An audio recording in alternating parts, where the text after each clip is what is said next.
Hey, shorty, what your name is? Do you have a man who you came with? A pet, a grandparent, would you say those things to them?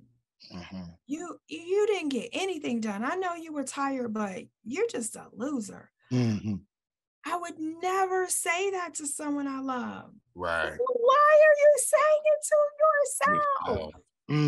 And once I got that clarity, my journey became so much lighter, so much easier, because adulting is hard. Talk about it. It is. Oh. Yeah. And I feel like it's the worst for young adults who are just starting out. It's so many challenges. It is hard. So if we can take that first step to be our biggest cheerleader, to love on ourselves and show ourselves grace, you're going to get there. Yeah. Everything your heart desires, you will get there. Yeah. When you talk about all the different people and having all of these different things that we're going through and the different people that you are reaching and that you're trying to reach or that God brings to your practice, one of the things that I know is specifically important to you is Black people, right? And absolutely. You know what I'm saying? Like, obviously you have clients from all different, racial groups and class groups and genders and that's the, identity, sexual identities, but you have a passion and you're unapologetic about that passion for Black people. You know what I'm saying? And that's one thing we talk about. That's one thing we you know what I'm saying, that we talk about in our session. I be open. I be real with you know how I get down the road. You know what I'm saying? I keep it real with mine, But but that's one thing I really appreciate about your practice. So and specifically Black men. You know what I'm saying? I remember you said absolutely. That like Black men. What is it about seeing and investing in the healing of Black men specifically? Why is that so important to you? I think for me, being a woman, I think we have this opportunity as women to share more intimately. And as we learn new things, we give each other tools, and we have a lot of resources to pull in support and to find our way out. But for Black men, and I've been married to a Black man. I'm biracial, but my kids are Black children. And I just see them being very low on the totem pole, as in everyone dumps on them and takes away their humanity from the minute they start at 2- and 3-year-old, like man up, toughen up. And everyone is counting you out, but expecting you to be successful and to be a provider. And the minute you don't do it exactly as they've outlined, then you get really torn down. It just breaks my heart. And I have seen that if I can reach a Black man, I've always heard that about treating a woman and how it will heal a village, but I especially see that with Black men, that they just it spreads. And it is, to me, it represents foundation. Our community is hurting so much. And if I could do something to uplift the foundation of our community, I feel like when I send a Black man out there feeling strong and happy and healthy, like blocks, communities, churches will be transformed, because he's going to share that thing and he's going to pour into other young Black boys. You just can't lose. You can't lose. And I am also committed to the trainings that I've done, because EMDR is a big part of the therapy that I do, but also IFS, internal family systems. And these trainings are very expensive. I think I've spent well over $10,000. And when I first started doing therapy, there are lots of agencies that work with young people that take insurance, especially state-funded Medicare. and they hire people right out of college, so in their 20s, that aren't necessarily from our community, and they're practicing. They don't know what they're doing.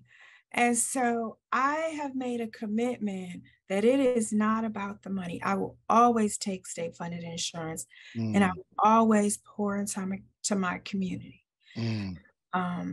Because I know it's going to look different. We're going to start to put things in perspective, because we've gotten lost in buying into this Western culture where we put money and things priority, and that we think that will bring us joy and connection and peace. It doesn't. It doesn't.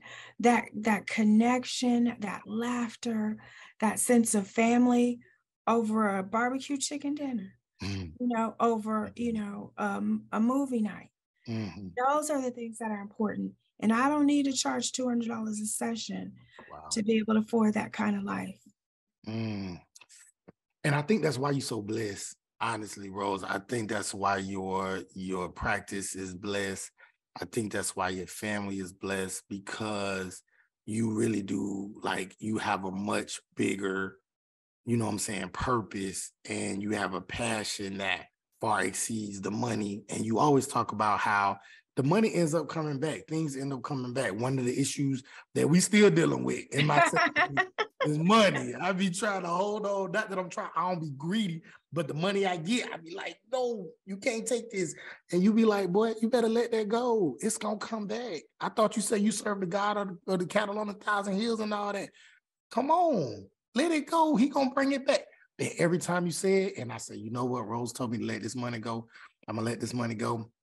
And every time it comes. Every time. In a different way. And it come back with more and more. And so. Right, double, triple. And it's like, it's just, but these are things that I've learned through opening myself up and say, I need to talk to somebody. I need to share, you know what I'm saying? I can't travel this thing on my own. And like I was just saying, when I was at my lowest, there were times where I was like, I don't really want to be here. And I started thinking about it more and more, and I started to get kind of more and more comfortable in that dark space.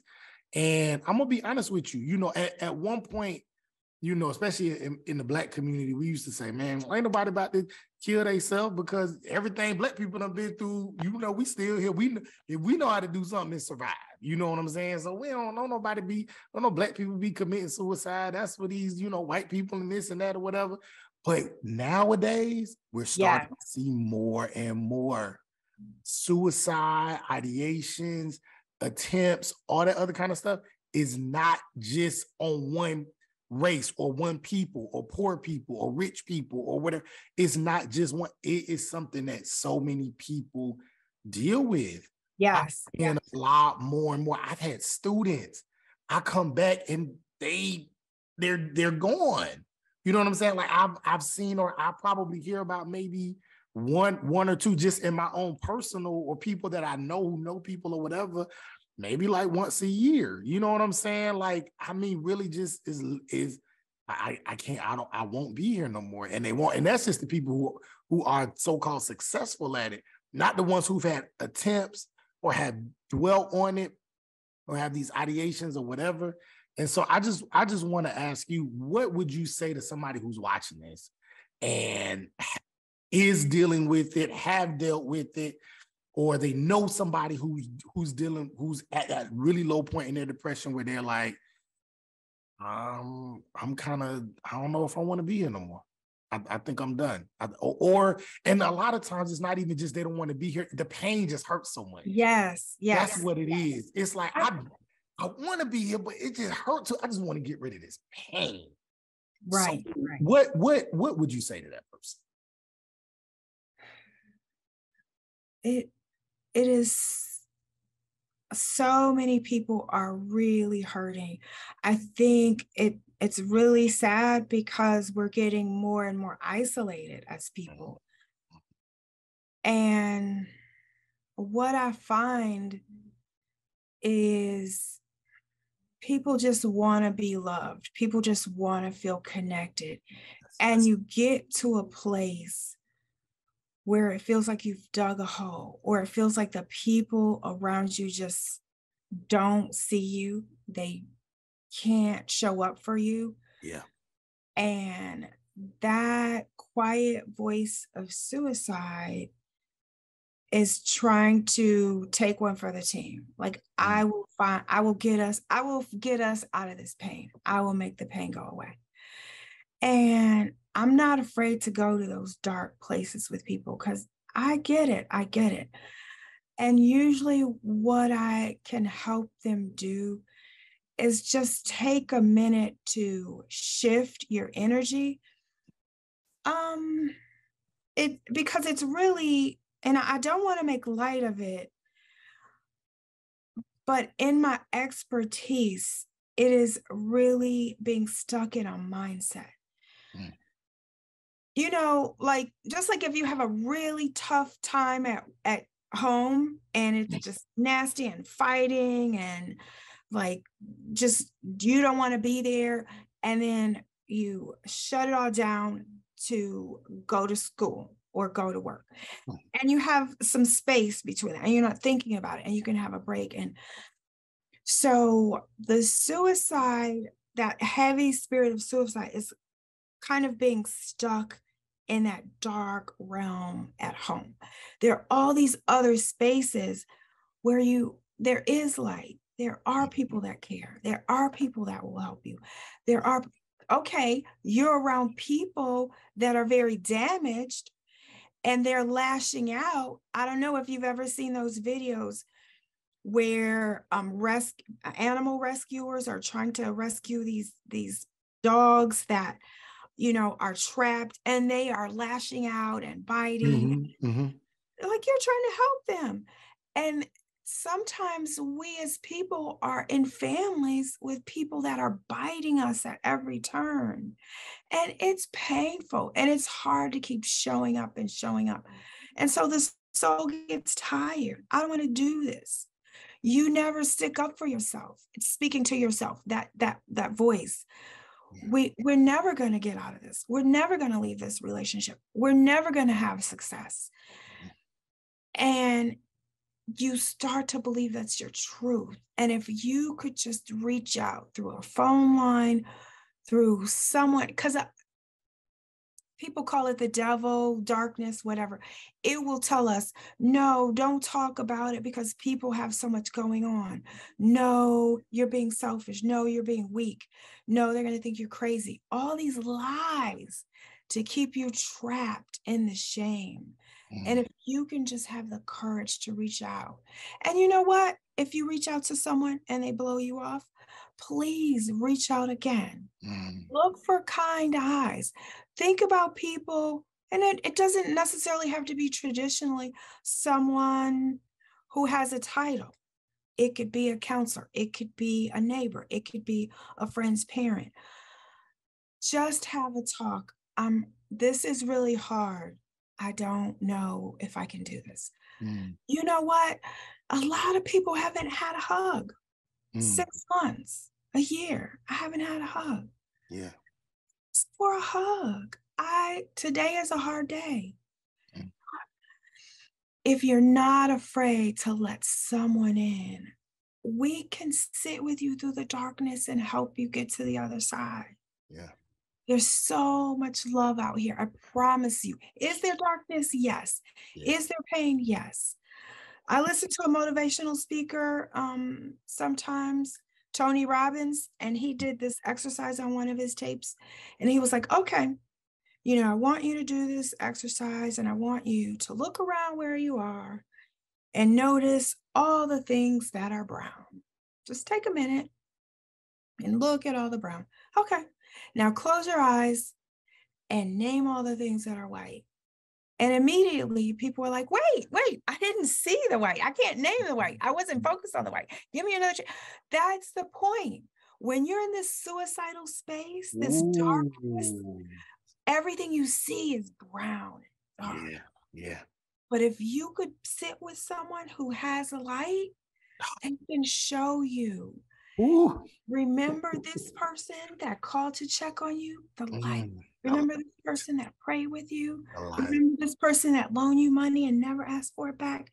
People do love you. Light is always there. But we don't have to be weary of the light. So we get to take the light for granted. We have to protect ourselves from the dark. We have to fight with the darkness. We have to be geared up, be armored up for the darkness. But that path of preparing for the darkness is what builds this prison that holds us hostage and makes us more prone to choose suicide or to think of suicide and harming ourselves, or slow suicide, which is unhealthy coping skills like alcohol and drugs and sex and gambling and, shopping, all kinds of things to take us to numb this pain instead of finding a way to reach out to the light, to start to face it. What I walk people through is, okay, you and I are going to build you up. Then we're going to open that closet door like a monster in the closet. And what you will see when I stand here with you and your higher power with us, it's not as terrifying as I thought. But when I'm in that weak, small, dark space, it feels like it's overwhelming. It's big. It's swallowing me. That's right. Yeah. Something I often post to my Facebook or, whatever, social media. And I don't know who's going to reach. I don't know if it's helping people or not, but I just put up there, like the old folks say, just keep living. Yes. I promise it gets better. And I'm not just saying it just to say it. I'm saying it because I've been there. I'm saying it because when I first came to you, I was just like, this is my last shot. I don't know what else to do. But going through therapy, but you can't just go, you got to actually apply the tools. You got to do the homework, all the different things and assignments and stuff when I was real uncomfortable, when I wanted to write down everything, and you was like, I don't want you to write it down. And I was like, what you mean? I'm gonna forget. I need to remember. And you taught me how to feel and just know the things that I say, what's supposed to stay in your mind, gonna stay in your mind. Don't worry about it. And you go through the hard parts of the journey and you allow yourself to be a new person and you let, other parts of yourself go because clearly it didn't work. And if you just keep living, you're gonna see the other side. I saw my daughter graduate from, go from pre-K to kindergarten, and she sung this solo. And it was so good. It made me so happy. She was so confident up there. She was singing solo. And after I saw it and I was looking at the video one time and I was like, now what if I would have went through with what I was thinking about doing to myself two years ago? You know what I'm saying? What if I would have missed this moment? There's so many moments I would have missed if I would have allowed myself to be in that dark space. If God hadn't put me with certain people, provided a certain village, had certain friends, allowed me to, start therapy. But also I had the means to do therapy. You know what I'm saying? And so like the different things that God blessed me with and allowed for that to happen, and I did it, I would have missed this. And the other side, you talked about this in our sessions, the other side is so beautiful. The light is so beautiful over there, but you just gotta keep getting, and it's hard. It's not easy. I'm not. Oh yeah. I'm not saying it is. And I'm sensitive to people when they be like, you just don't understand how. I know it. I know how hard it is. I'm not up here talking to you down here. We all in this. Sometimes I might deal with something next week and I might be like, I'm in that dark place again. So I'm not trying to preach or teach or anything like that. I'm just sharing. You know what I'm saying? And I know you just sharing because you've been in low places and in depressed places. And trust, I still have a therapist. Absolutely. I still have a therapist. Mm-hmm. Oh, absolutely. It's an ongoing thing. It's an ongoing thing. So when you talk about that, talk about that light and seeing that light and how your job is to just expose that light and just show that light. You see what I'm saying? And in that way, people, and now that brown isn't so, it's like, oh, I don't really see that as much as I thought. Exactly. Now I'm starting to Exactly. see this light she talking about. Exactly. Exactly. The same way when you buy a new car and you start seeing it everywhere. They've always been here. Mm-hmm, But now mm-hmm. you're part of the team. You're Yeah, on the yeah, team. yeah. And you get to see the light every time, just opening your eyes. Mm. There's this light everywhere. I remember one of my favorite movies, Malcolm X, when he was talking to the Honorable Elijah Muhammad, and Malcolm was like, how do I get my people to see this different way of life, like a life of freedom, of liberation? And he showed them a dirty glass of water, right? And he was like, it's hard for people who so used to seeing this dirty glass of water for you to convince them that it's dirty, because it's all they know. So to convince them that it's dirty is going to be difficult. But if you show them a clean glass of water and they look at it and they say, oh, well, that looks better. That looks different. How do I go from here to here? How do I get to the clean glass of water? So a lot of times all it is just like he's saying the same thing you said. Just expose them to the light. Just be that light and just be that consistent positivity and light. And then eventually they're going, and the Bible talks about the same thing. The Bible says the exact same thing. Be the lesser light that leads to the greater light. You know what I'm saying? And just show God and show who God is and what and what he's done. You don't have to preach and teach all the time or whatever. And eventually, you know, people will go there. So anyway, I know we could talk all day.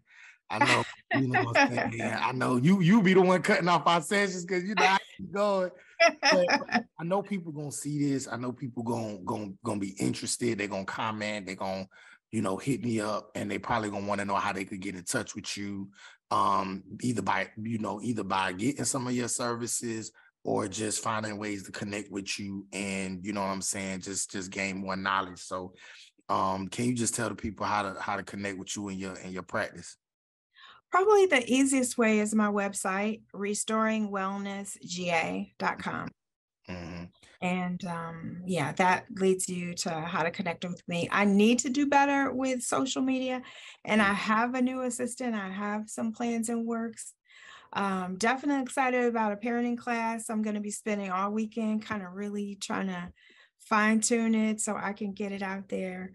Yeah. So there definitely will be more of this, more of me available out there. That's what's up. I have really enjoyed this. Yeah. Thank you so much for inviting me. Yes, absolutely. I'm glad you could make it. I reached out. I know you weren't feeling well last week, so we couldn't do it last week. We got you in here, and I'm so happy. Listen, www.restoringwellnessga.com. Y'all make sure y'all hit Rose up, you know, and find a way for y'all to connect. And man, thank you so much for this. This is helping me be more open, you know what I'm saying? Love it. Yes. Be more open, and you know, hopefully this can lead to people just healing and being better. And I'm really excited. Thank you so much for being here. Thank you. Have a fantastic day. Yes, you too. It's been another episode, y'all. Street Academy Podcast, where we keep one foot in the academy and one foot in the street eats, and we are out. That you know got their feet upon the neck of the haters, the game and the devil like